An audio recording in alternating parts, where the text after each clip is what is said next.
I think they're doing a great job. And these experts are really, really crucial. And substantively, they're important. But, Michael, you never want the presentation to take away from the substance of the expert. And honestly, I asked your producer while I was off and we were watching the testimony, is this an experienced attorney?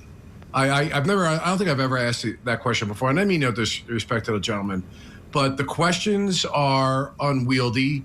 The prosecutor is dominating the courtroom.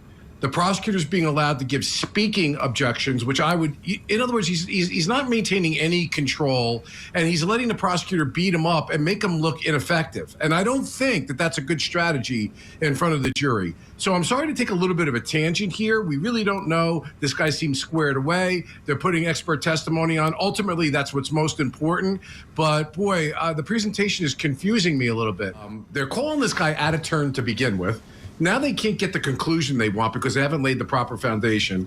But the prosecutor may be tricky by half in getting themselves in trouble here, because the jury, they're the people that make the decision, and they can be saying, what's so bad here that the prosecutor doesn't want this to come out?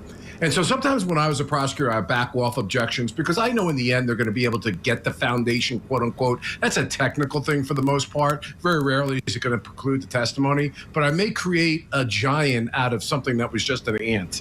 Who knows? Listen, that's what I wanted to talk about before, because it sounded like to me you were saying all those objections were something that was really making the defense attorney look less powerful or less important, or hit whatever he was saying as being not as impactful.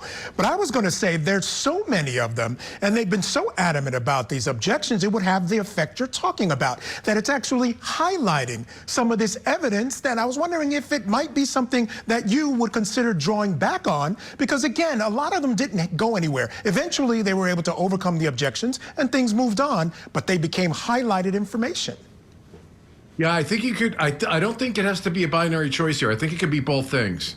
And in the end analysis, he is getting it out. She looks like she's kind of like the smarty pants in the room. You just don't want that as a prosecutor. I was very judicious with stopping the defense from getting things out for two reasons. One, appellate reasons. And secondly, I didn't want the jury to feel that I was afraid of some evidence that's coming out. And I also didn't want to come off as being a wise guy in front of the jury. And I think that she's got the capacity to do that. She's getting away with murder, in my opinion. I'm just telling you myself, stylistically, as a defense lawyer, would never. This is Bob Bianchi now. There's lots of ways to skin a cat, but I would never let her be making these speaking objections, constant objections and interruptions without some pushback to the judge. Say, enough, judge. Put some reins in on her.